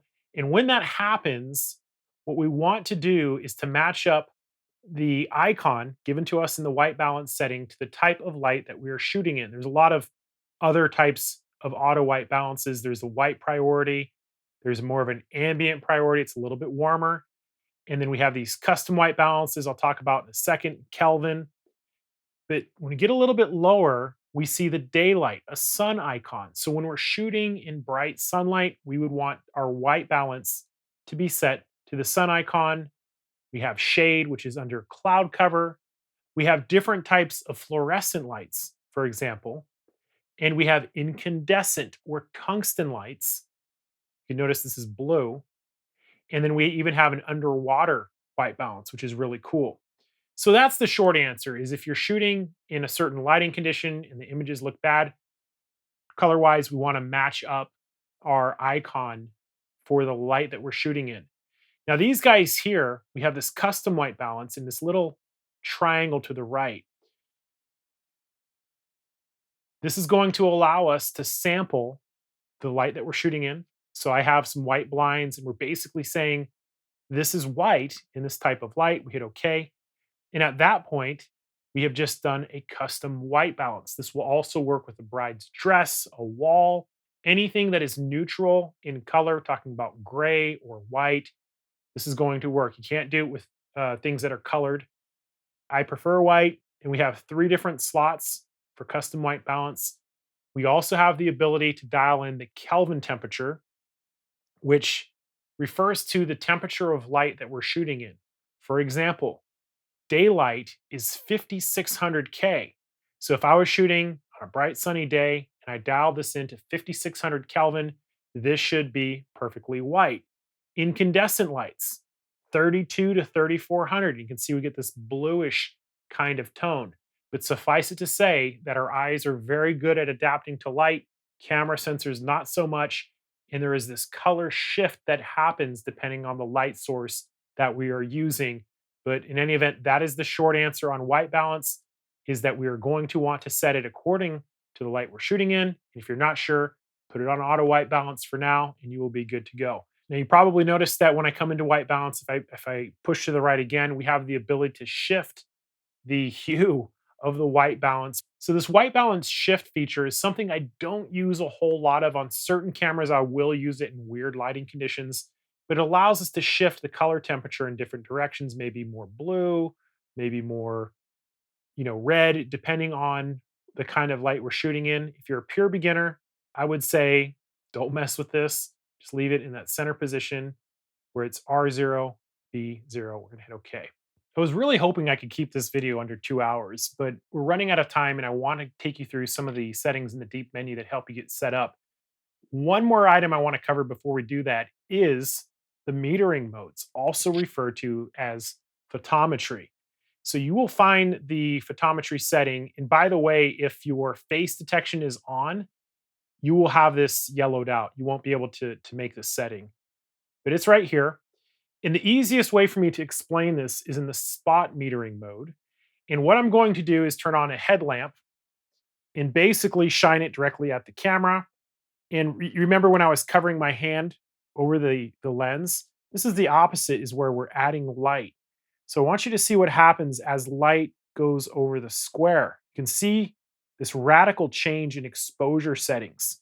So what metering modes or photometry does is it tells the camera the area from where to sample light. And that's what's happening. So as we move the square around, if we come over something that's very bright, it makes a completely different recommended setting. Now, there's some other settings in here. A very common is multi-metering mode, which is going to break the entire frame into different sections and parts. Very good for beginning photographers if you're not really sure Those are the two I use the most, is the multi-metering mode and the spot metering mode, which is going to be sampling from our focusing square. But we also have a center weighted, which is like multi, it just gives a little bit more priority to the center part of the frame. And then we have finally an average, which is taking the average of the entire frame, and there's no priorities or things of that nature. So in any event, that is the metering modes in the beginning. Go with multi-metering mode. If you want to meter the camera with a tighter area, put it on spot metering and meter from your focusing square. Let's take a closer look at the deep menu system. I'm going to be pointing out the most important things and some of the preferred setups for pure beginners, and some of the things we're going to skip simply because you're not going to use them that much. I go into far greater detail in the menu items in the crash course. Fuji's really good about issuing firmware updates, and in some cases, they can add features, they can change features, but it's really at Fuji's mercy when they decide to do this, or if they decide to do this. The navigation of the menu system, you can see that we have these different tabs here. And within each tab, there are little squares that designate pages within that tab. The page that you are on is also designated over here. So we got 1 out of 3 pages. And the idea is that if the tabs are highlighted, we could jump from tab to tab. And then if the item is highlighted, we could navigate through from start to finish. So we go from page 1 to page 2. Obviously, the white highlight is where we are. On many of these, we have a little black triangle that if we push to the right, it would open those items, or we could push the joystick into the camera body, or we could press the OK button. So there's a number of ways to access these menu items. And so IQ stands for image quality. This is how the camera is processing images being saved onto the memory card. We'll talk about some of these in just a second. AFMF is autofocus manual focus settings. The camera icon deals more with still images. Then we have the flash settings. Then we have the wrench setup, which is the customizations. And we also have a tab down here called My Menu. Those of you familiar with previous Fuji cameras are going to be saying, hey, there's something missing here. And that's right, is we're missing the video camera icon, which you can see that when we're setting the camera to stills, it's not present. So if we were to flip that over to the movie mode, exit, come back in, now we have our video camera icon here at the top. And you'll also notice that we have our own microphone tab, time code setting tabs. And so it's changing the layout of the menus. I get tons of questions on these videos. How come I can't find this menu item that you're talking about? In the case of the X-T4, it's going to be this dial right here. It's going to depend if you're on movie mode or on stills mode. So keep that in mind if you are having a hard time finding some of these items I'm talking about. Another thing I want to point out is that the many of the stills image menu items are very similar to the video menu items. So if I cover it once, I'm not going to cover it again if you have the general idea of what that does. Starting from the top, image size, this deals with the total resolution, which is a large image at a 3:2 aspect ratio. And the number on the far right tells you the number of frames that we could take on the memory cards that we're using. You can see the resolution here, 26 megapixels. And as we scroll down, you'll notice that the number of frames that we can take goes up. The aspect ratio changes. 16:9 is general movie aspect ratio. And then we have a 1:1, which would be something like Instagram. And then we get into the medium size files, which is only 13 megapixels. And then we go to small, which is 6 megapixels. If you're a pure beginner, I recommend leaving it on large 3:2. The reason why I have this by default is it's much easier to downsize images. It's a lot harder to up res if you're shooting in small resolution and trying to make it, higher resolution. It's not quite how it works. Image quality deals with whether we're shooting and recording JPEGs, which is a compressed file, or raw images. So you can see that we have this raw image down here. The raw image should be all of the information being captured by the sensor. There are some variants of this. The main difference between RAWs and JPEGs is there's a lot more information in RAW files, but they are also much larger in file size. JPEGs, in the case of fine or normal, this deals with files where a lot of this information has been thrown away, maybe dealing with 20 or 10% of the original size file. And my rule of thumb on this is basically if you're shooting something professional or you have mixed lighting conditions to shoot in RAW, most other times I'm shooting in JPEG, but again, this is preference depending on what you're doing. Sports shooters will find they can get a lot more shots when they're using something like normal. Normal is a little bit more compressed than fine, and you can take pictures between fine and normal and take a really close look at them. It is very difficult to see any difference between the two. When I was shooting weddings, I usually shot on the equivalent of normal because I was taking 4 or 5,000 images a day, and it was just a far faster workflow to deal with the more compressed files. We also have the ability to shoot both JPEG and RAW. So raw recording is essentially the type of raw file that we are shooting. There are different versions of it. There's uncompressed, which means it's the original raw file, has all the information, it's the full size. And there's also lossless compressed, which essentially means that the file size is smaller, but we still have all of the information. And then we even have a smaller file size of raw called compressed, where we start to lose some of the information. A lot of this is going to come down to preference in terms of what you need for your workflow. The lossless compressed setting tends to be the more efficient of the three, simply because you're getting all your information and the file sizes are smaller. But again, this is going to come down to your preference depending on what you're shooting. So the film simulations we've already talked about, this is where we can select them in the deep menu. You can access them by default using the directional pad. I tap my shutter button and just press to the left. You can see we can pull these up. Pretty fun to take a look at. Fuji is famous for these. Some of them are pretty cool. In the case of image quality, this is dealing with stills. Important to remember. We have the ability to change some of the black and white settings. And a lot of these next coming up have to deal with more effects. There's a grain effect, a color chrome effect. If we wanted to play with this, we could. It's going to look better when we're shooting, something with color. We have the FX blue effect. And something important to keep in mind is these are effects that are going to be applied to JPEGs in camera. So make sure you want to do this with the effects on them when you are using them.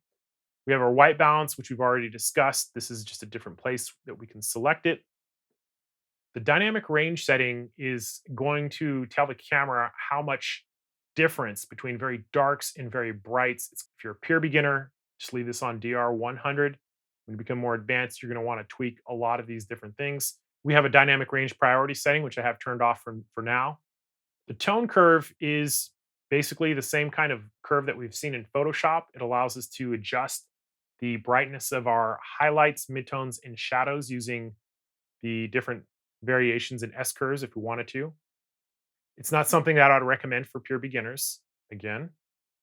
And then we have these other variables between color sharpness, high ISO noise reduction. And most of these other items that we're looking at are essentially recipes. We're giving the camera instructions in terms of how to bake the JPEGs. If you have this raw material, these guys are the recipes that we're telling it, how much color and sharpness, how much high ISO noise reduction, clarity. And in the beginning, what I'm telling beginners is for the most part, leave them on the default settings turned off.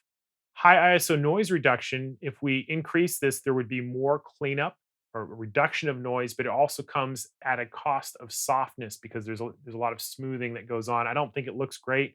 So again, I'll leave it at 0.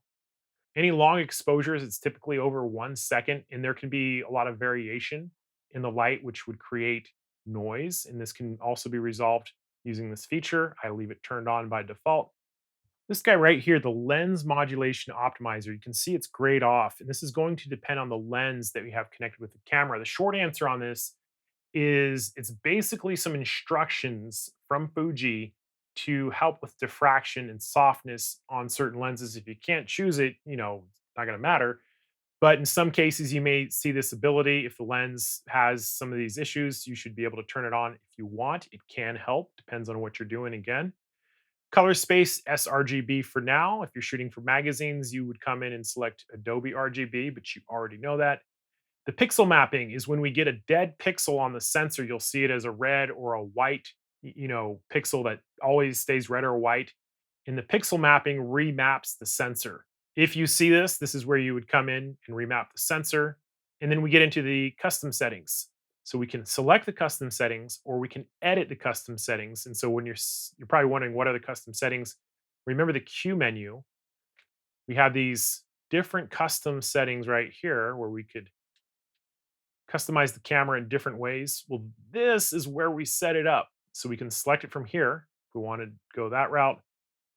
Better yet, we can customize it. This is a little confusing the first time you see it. Is the idea is that we would come in to the custom item that we wanted to change.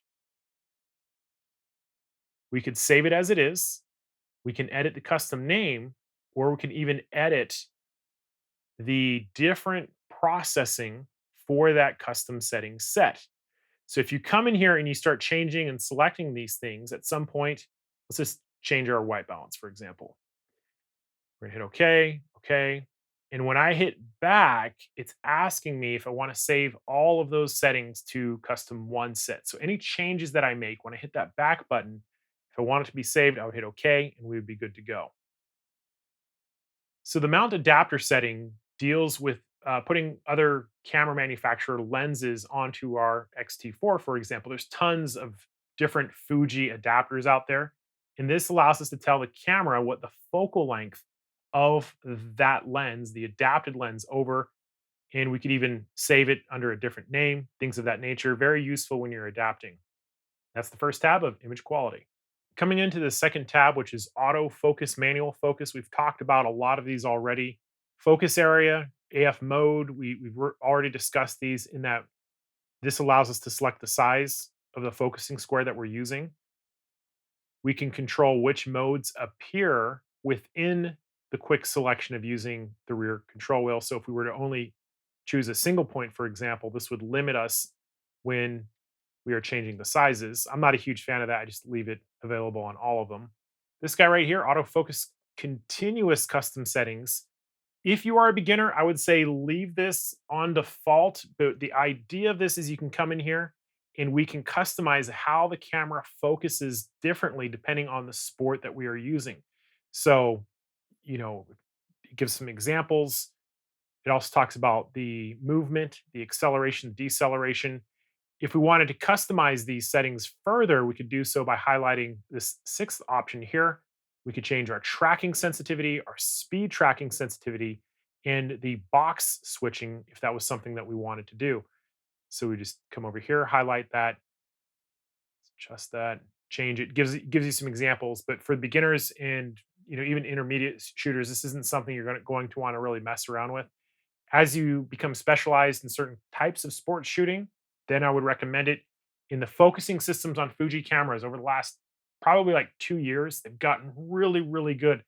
The algorithms are getting updated. I've done some tests on them. I'll make some notes, and here Fuji comes out with another firmware update, among the best of all mirrorless cameras that I've tested. Store autofocus mode by orientation. When this is turned on, it essentially remembers the focusing mode, AFS or AFC, and the focusing area. So when we're going from landscape to portrait and we're rotating the camera remembers the focusing mode and the focusing square in the orientation that we're shooting. If you just wanted to do it for focusing squares only, you would select this or you could turn it off. I think it's pretty useful, in my opinion, at least to have which focusing squares you're using. Autofocus point display is basically when we're using the larger squares. The zone, for example, is we get these individual boxes appearing when this is turned on. And the idea on this is it'll show us which of those squares are being engaged, just a preference thing. We can also determine whether the camera is showing 117 focusing points or all of them. And I usually prefer the 117. And the reason is that when you get into very small focusing points, it takes more scrolling to get through. I don't know if you guys can see those, but there are those points. So 425 versus 117. For most purposes, 117 is plenty. You can see the squares there. Just a little bit quicker to scroll through. Pre-autofocus is something I typically have turned off. When this is engaged, the camera will start focusing no matter what you are pointing the camera at. I think it drains the battery a little bit quicker, and sometimes I found myself tripping over it, so I leave it turned off. The autofocus illuminator is going to help in dark situations. There's a light that will kick on. It's located just to the inside of the shutter button, and that'll turn on and give some illumination for the camera to focus. Face and eye detection we've covered already. This is the menu section where we can determine eye detection, whether it's auto, left, or right. Autofocus manual focus is a focusing assist tool that when you are in autofocus single, you turn this on. Essentially, what it allows you to do is to get autofocus in holding the shutter button halfway down, engaging the focusing systems. We can then rotate the manual focus ring on our lens and get manual focus so you can see their distance indicator. This would be something pretty useful for macro photographers who want to get a quick focusing lock and maybe they want to change it or tweak it just a little bit, but you will not see it in autofocus continuous. It's autofocus single only. Manual focus assist we've talked about. This is the peaking and some of the the zoom in features, the split image that we already demonstrated. Focus check essentially means that when we are in manual focusing mode and we rotate our manual focusing ring, it'll automatically zoom in. We discussed the interlock spot AE and focus area in the metering lesson when we use the spot metering mode.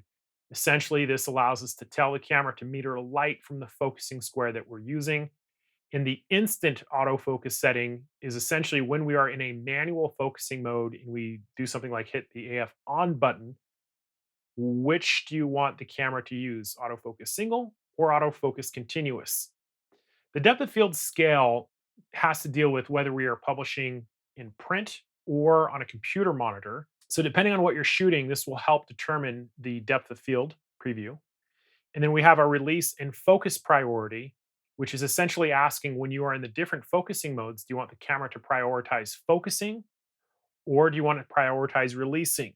Leave this the way it is. If you change it, you will find that you get fewer frames per second on your autofocus continuous. So the autofocus range limiter, I leave this turned off for now. We've also already discussed the touch screen modes with the touch icon, but these are the modes if you want to see them in the deep menu. That is the autofocus manual focus tab. Coming into the shooting tab, drive settings we've already talked about. They control the settings of the sub command dial, the bottom up here. The sports finder mode is essentially a crop mode. And when we turn this on, what you are going to see is that we get this little outline. It's a very faint frame, and we get about a 1.25x crop. You'll notice that the image size is now medium, so we lose a lot of our resolution. And in some cases, they will allow us to get deeper buffer shots and things of that nature. That is the sports finder mode. Pre-shot electronic shutter is a very cool feature that we cover on the crash course. It is essentially a cyclical buffer that when we turn this on and we start shooting, it is clearing this buffer out as you shoot. So you're waiting for your son to hit his first T-ball pitch.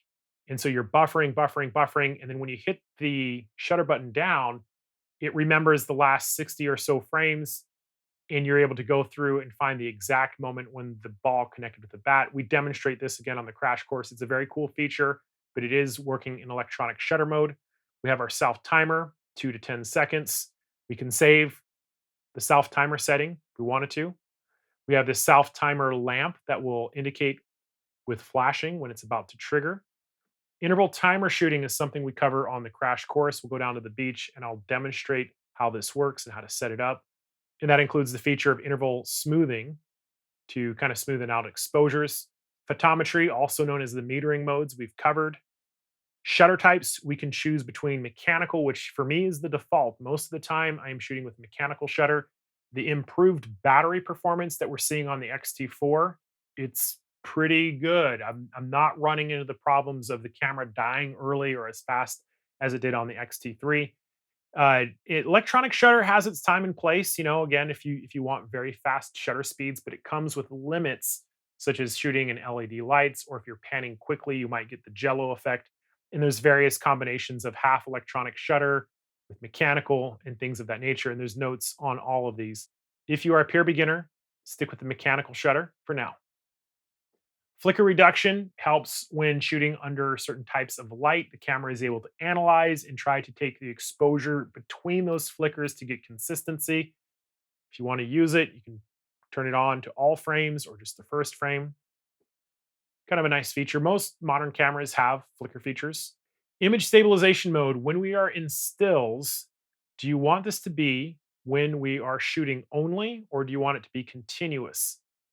I have a lot of tests that I need to do with the IBIS to find out what its performance is in terms of with or without a lens, trying to figure out how much advantage it gives and things of that nature. There are some videos on YouTube talking about the glitches people are seeing when using it with video.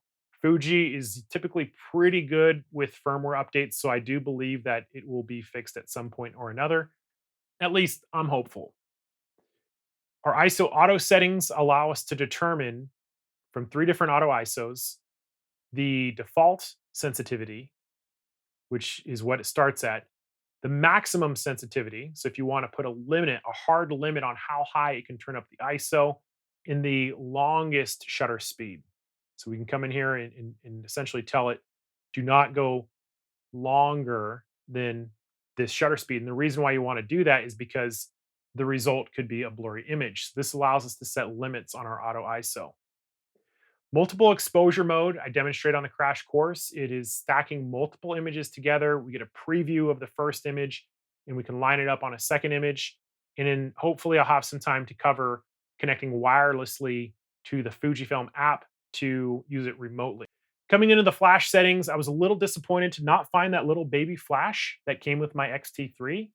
Didn't find it in the X-T4. I kind of feel like certain corners are being cut to save money and costs.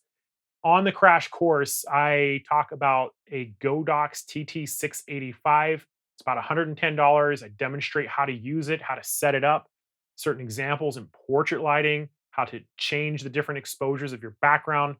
Good full hour lesson on flash. And these settings in here allow us some control of the flash, but I don't recommend doing it from the camera anyway. It's easier to do it from the back of the flash. So for that reason, we're going to basically skip over this. And then we come into the wrench icon. There is a ton of different information in here. User settings, we're dealing with things like formatting the memory card, the date and time, the time zone difference, the language we're using. We have the ability to do the My Menu settings that I'll set up in just a minute. Sensor cleaning has to do with when the camera is going to vibrate. A small cover over the sensor that will kick off sensor dust. We have the battery age that will determine the wear and tear of our battery, give us an idea of when it's time to replace it. If we want to reset our menus, we can. So we can do it for the still menu, the movie menu, or even the setup. We have a few regulatory certifications here. They don't do anything. It's just basically for display. Sound setup controls the volume, the sound settings of different operations, from the autofocus beep to the self timer, operation of the camera, things of that nature. It's the volume. Your screen setup has to do with the display of the EVF as well as the LCD. You can see that I've turned my LCD here as I'm recording, so you can see the detail of the screen. But it's essentially the brightness, the color, things of that nature. Image display is when we shoot an image, do you want it to automatically play back? Some sport shooters don't look like that. They just want to keep on shooting. Auto rotate, we leave on. Preview for exposure and white balance, we've already talked about. Natural live view basically means if we were to use something, let's say like a film simulation, turning this on would allow us to see it as we naturally see it. F-Log View Assist, when we use F-Log, things tend to get a little less saturated, and this will basically grade it to BT.709, so it looks a little bit more natural as we're shooting. Framing guidelines, these are grids that will appear over our monitor. They're useful for lining up certain things. The confusing thing about this is you wouldn't see these unless you knew to come down to display custom setting and choose from 4 pages of different displays that we can have on our monitor. So there's tons of different information we can have displayed or not. A lot of this is preference. Come back up. Auto rotate basically means that when we shoot in the portrait mode, do you want these auto rotated during playback? We have our focus scale units when we're using manual focus. Do you want it meters or feet? Certain Fuji lenses will allow us to display T stops, and this is where we can determine whether it's T or F. Dual display setting is essentially when we're dealing with a focus assist tool, which side do you want the focusing on and which side do you want the frame on. The large indicators for certain exposure settings, we can turn them on in the EVF as well as the LCD. Here's the layout in terms of which ones are appearing and what. It's pretty cool because we can determine what sets of information we want to appear with the large indicators. Q menu background is when we push the Q button. Do you want the background to be black or transparent? And then we come into the button and dial setup. There's a lot of information in here again. Just briefly going through some of the things we haven't talked about. We can lock the focus lever setting. If we come in here and turn it to lock, it essentially turns that off to whatever it's on. The quick menu, we can customize the number of options that we have. So if there's too many slots and you want to simplify it, you can do it for both stills and video. We have our custom function buttons where after some time with your camera, you're going to want to customize how the buttons operate. This is where you do this. We get obviously a green indicator about which button we are changing. It's pointing to it. Tons of customization. Fuji cameras are great for that. The selector button setting essentially is talking about the directional pad. Do you want these buttons to be used as FN buttons, function buttons, or do you want them to control the focus area? I leave it on FN. The command dial we talked about is that we can use the front control wheel to change our aperture, our exposure compensation, our ISO when it is set up to those C modes. We've talked about using the shutter for autofocus and turning this off for back button focusing. We can do it for autofocus single or autofocus continuous.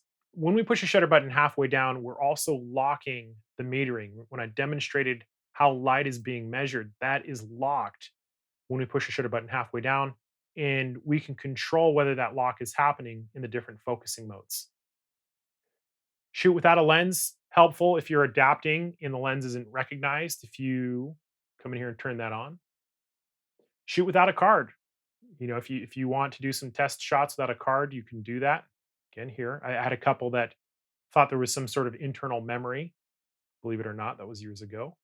We can control the direction of the focusing ring, whether you prefer to go clockwise or counterclockwise. We can go linear or non-linear in terms of the throw, in terms of how much focusing we're getting as we rotate it. These next two, the lock modes, essentially allow us to determine how exposure or focus lock is attained. I would say leave it on P, pressing for now. Otherwise, you'd have to toggle it on and off with the switch, meaning that you'd have to press it once to lock it and press it again to relock it another time. The aperture ring setting we discussed. If we want to have front dial control over aperture, we would set this to command and then switch it over to the red A on our lens. There are going to be some lenses that don't have an aperture ring. And in those cases, you can see it's grayed out right now because I have the 18 to 55. But in those cases, you'll have either auto or manual setting, meaning that we can let the camera decide in the case of auto. But if we want to manually change it, we would use the front control wheel. So if you have one of those lenses that doesn't have an aperture ring, you connect it and you're set on M, it will be the front control wheel for that. Touchscreen settings we talked about. So the way the lock function works is that you come into this list and you determine any feature that you want to basically not accidentally bump. That's basically what we're saying. Once that's set, you would determine whether everything's unlocked, whether everything is locked, or whether the selected features you just chose were unlocked. So I'm going to leave mine on unlock for now. Now we're coming into power management. Pretty straightforward. When does the camera shut off? We have our performance boost. We have a number of variations of performance boost: high performance, normal, or battery saving. We can even determine the boost setting for low light, resolution, or frame rate, depending if we're looking through the EVF or the LCD. We have a lot of options in terms of how to save data to our memory cards. The frame number basically means that when we take out a memory card and put a new one in, do you want it to continue the image number where it left off, or do you want it to renew? Save original image has to do with the software solution for red eye removal, which is in the flash menu. So it's right here. And it basically goes in and paints red eye out. So if that happens, do you want to save an original image without it? We can edit the file names, this 4-digit, if we're using sRGB. If you want to change those 4 digits, we can change that. And then we get into the card slot settings. This is really great because we can now record simultaneous video to both memory cards. So still image card slot setting sequential means that once the first card fills up, then it'll overflow to the second card. We can also shoot simultaneously to both memory cards, or we can record raw images to one and JPEGs to the other. When we're dealing with video, we have the ability to overflow from one to the other. So as we're filling up those memory cards, it just writes one copy. When it's full, it goes to card two. Or we can write to both memory cards at the same time when recording video. And we also have the slot selection, which basically is asking which slot do you want to start with or write with right now. We can select the folder that we're writing to. We can also create new folders. If you come in here, give it a quick name. And finally, we have our copyright information, which allows us to enter things like our name or our company, and that would be embedded into the EXIF data of the file itself. So that is the stills menu. Real quick, let's talk about the My Menu tab. It's right here. It's kind of grayed out. You can't really see it. It's going to be found under User Setting. Come down to the My Menu setting. You'll notice that we have one for both stills as well as video. And the idea on this is that we just get to pick items that we think we're going to use a lot. Hit OK. So we have that, and I'm just going to jump around to something like self timer. So we have these two items. We can control the order they appear. And once we have them the way we like them, we're going to hit OK to save it. When we've made our selections, we can add more items. We can rank them, changing the order, or we can also remove them. But once this happens, you'll notice that we get we can select it now. And here are those two menu items that we selected. So the idea on this is that probably have over 100 different menu features to choose from. This allows us to put them in the My Menu tab. So having even done all this, tapping the shutter button, I know what some of you are thinking. What about the video mode? Okay, let's do it real quick. We're going to flip the switch over to the video record icon. And now when we press the deep menu, we have a number of items that have changed. Image quality is now in regards to film. You're going to recognize pretty much all of these. One of the differences is we get the peripheral light correction, which has to do with vignetting. Definitely something I would recommend leaving on, because when you shoot with wide angle lenses and you get this darkening in the corner, it's kind of a tough thing to clean up after the fact. We also have interframe noise reduction, but the rest of these, I think we pretty much have already covered in terms of image quality.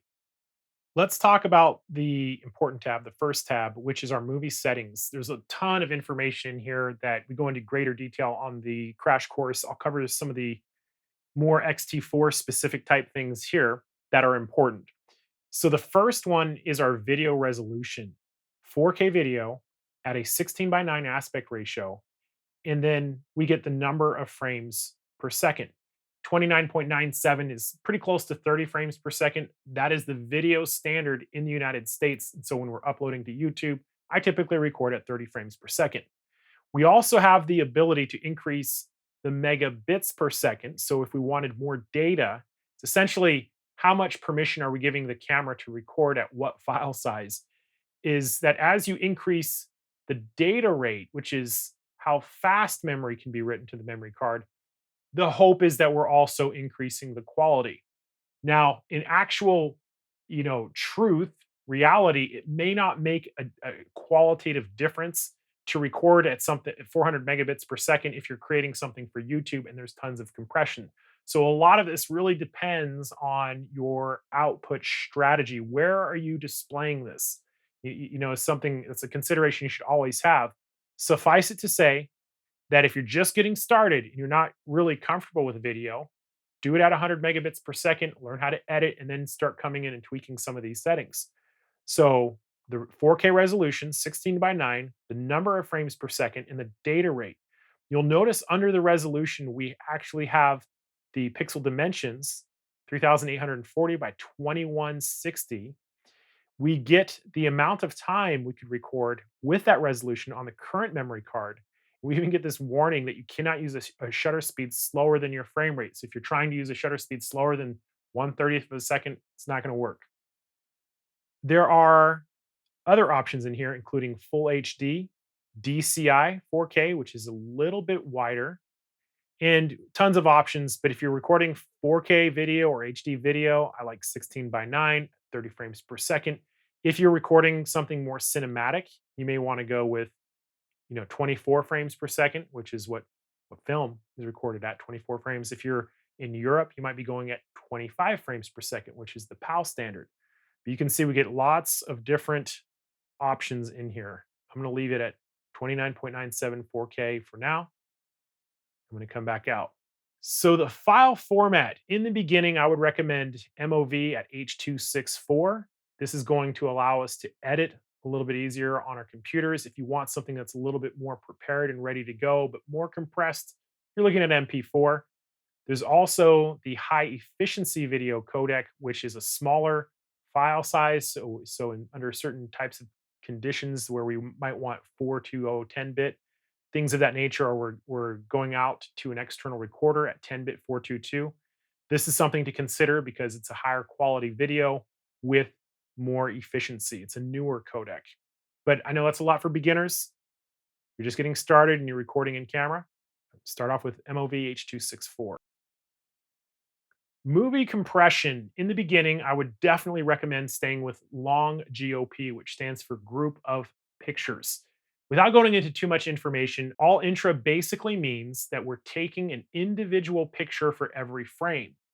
Long group of pictures doesn't really work that way. It essentially analyzes the frame before and after, and it tells the camera to remember what has changed. This is processor heavy, but the file sizes tend to be smaller, and that's the exchange. There's a time and place for all intra, but those file sizes are typically much larger. So if you're just getting started, long GOP to start. One of the coolest features about the Fuji X-T4 is the 240 frames per second. I'm going to turn that on. And when I do so, it brings us into this full high speed recording. Now, the slow motion effect is at full HD. It's not 4K, but we can basically control the playback that we intend, in this case, 30 frames per second. And if we're recording at 240 frames per second, it does the math and it tells us that it'll record 8 times slow motion for 31 minutes, 2 seconds. Okay. So, something to remember on this is that the face detection that I've tested at 120 frames per second on the X-T3 was astonishingly good. It's one of the few cameras that can pull it off smoothly. The 16 to 55 2.8 lens was the lens that really did the best with it, but it's an incredible capability now to do it at 240 frames per second. If that's too fast, we can come down to 120. And you can see that we're losing 100 and 200. If we go back into our movie settings and set it to 25, those should light up. So if we turn this on, we would be ready for slow motion recording, and really a great feature to check out. I'm going to turn it off for now. The fixed movie crop magnification changes the aspect ratio to 1.29 to 1 ratio. It's just a touch wider than 16 by 9. Probably too much information. Kind of confusing, but when we are recording F-Log or HLG, which is hybrid log gamma, it's like a greater dynamic range video, this setting will allow us to determine what is recorded to what source, whether it is a memory card internally, SD, or to an HDMI device like an Atomos Ninja 5. So what this is normal video to both. This one is F-Log to both. Normal video and F-Log to HDMI. F-Log to the memory card and regular video to the HDMI. So this allows us to record in two different video formats basically at the same time. HLG is grayed out because we don't have it turned on right now. That same concept could be applied to 4K recording, depending on whether we want to record 4K to both the memory card and the HDMI. So this is all determining what kinds of movies we are recording, things of that nature. We have some information displays for the HDMI. The important guys in here are the image stabilization mode, whether it's IBIS with optical image stabilization, which is the one that I prefer. There is also the digital stabilization, which basically zooms in and crops the image a little bit. You're going to lose some image quality. Some people love it. I don't personally use it because I can do it in post. And then we also have image stabilization boost. So if you're panning, tilting, for example, on a tripod, you would turn this off. If you're hand holding, you would try the boost mode. Zebra settings are essentially these marching ants that we can get to help us determine when we're overexposing. We can set the level of exposure here on a scale from 1 to 100, and this can help photographers determine when they're starting to overexpose something. Just skimming through the rest, we got our tally lights for recording. We have our custom settings. We've already seen this, and the wireless communication. So those are the most important things in the movie setting tab. Many of the autofocus settings we've also seen in the still shooting, and I'm taking a look real quick. The focusing cluster, as I've pointed out, I prefer area. We have the ability to change the tracking speed when we're shooting an autofocus continuous. We have our face and eye detections. A lot of this stuff we've already covered. Yep, pretty much similar to what we've covered already in the still stuff. Pretty cool to have a microphone tab. We can adjust all of our settings for the internal, the external, the microphone jack setting. If we wanted to determine if it's a microphone or a line in. We have our level limiter. We wanted to set a limiter on there. I usually turn those guys off, these three, because I do the audio in post-production anyway. And we have our headphone volume, TC. If you are a professional videographer, you're going to want to come in here, and there's some options for you to choose from, depending if you want to record, for example, on a free run or record run. Those are right here. Drop frame should stay on, and then we have the user settings. So I know that's a really quick overview of the deep menu on the X-T4, and I hope you enjoyed it. Real quick, let's talk about connecting our X-T4 to a smartphone. In this case, I'm using an iPhone 10. We will need to download the Fuji Cam remote. The short answer on this is when you first get the camera and turn it on, you're going to have an opportunity to pair, which is an introduction of the smartphone to the camera through Bluetooth.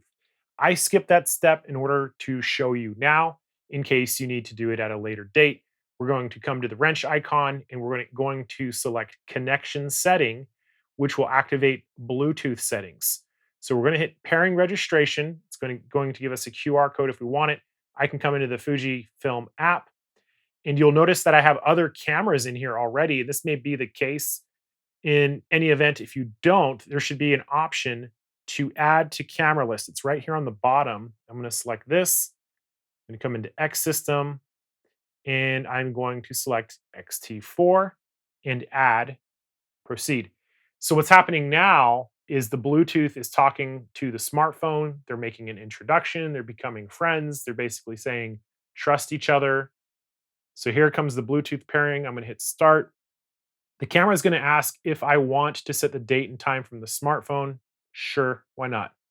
And so now we have pairing, and I can select the camera, and we have some options in here that are pretty cool. So remote release will work fine with Bluetooth. It's basically push and hold, and you're going to take a picture. No big deal, right? So when we want to come out of that, some other features that we have are importing image. So the importing image in the live view shooting, you got to do it with Wi-Fi, and you can see it's already starting to connect. We're gonna hit join. So now the Bluetooth is doing the work of connecting us to the Wi-Fi signal coming out of the camera. So it's not, your home network. It's a Wi-Fi signal from the camera, and it opens up the ability to import images. This is something nice that you're going to want to play around with and take a look. We can basically look at the images on the camera, which is what we're seeing. and select an image. I'll tap right here and import it. So I'm moving the image from my camera to my smartphone, and this will allow me to share it on social media and things of that nature. So now we have an imported image, and if we wanted to just look at those ones we've imported, we would touch on the smartphone. Pretty straightforward if you're looking to move images. Yeah, we're going to cancel this because I want to show you some other things. A couple times I've been using this, and when I leave a feature, it kicks me out like it's done right now. So it's kicked me out of Wi-Fi and Bluetooth. So now that we're kicked out, instead of going to the Bluetooth, what I'm going to do is just come into the camera icon and go straight to the Wi-Fi wireless connection. So now that it's connecting, the app recognizes it and we're going to join back into the network. So this is something that I'm seeing in this version of the app is that when you're moving in and out of these different features, sometimes it kicks you out of the Wi-Fi connection. So in order to get into live view, it wants us in a shooting mode. Now it's going to try to connect again with Wi-Fi because we need that. Should connect. I've had a couple problems with it, so don't be surprised if you run into some hiccups. It's usually the first few versions of the firmware and whatnot, you'll run into this. But here we go. Now we're connected in live view. Very handy when you're putting your camera in a position that you can't see the monitor. And pretty straightforward. A lot of these icons are going to be the same. We have the ability to change our shutter speed. I'm in manual mode right now, so I can change that thing, hit OK. We can change our aperture remotely. Very nice. We can change our ISO. So if we wanted to bump this up, we can do so. Turn it down. We have auto ISOs. Very nice. We have our film simulations. So if we wanted to choose from a number of film simulations, we could do that. We have our white balance setting.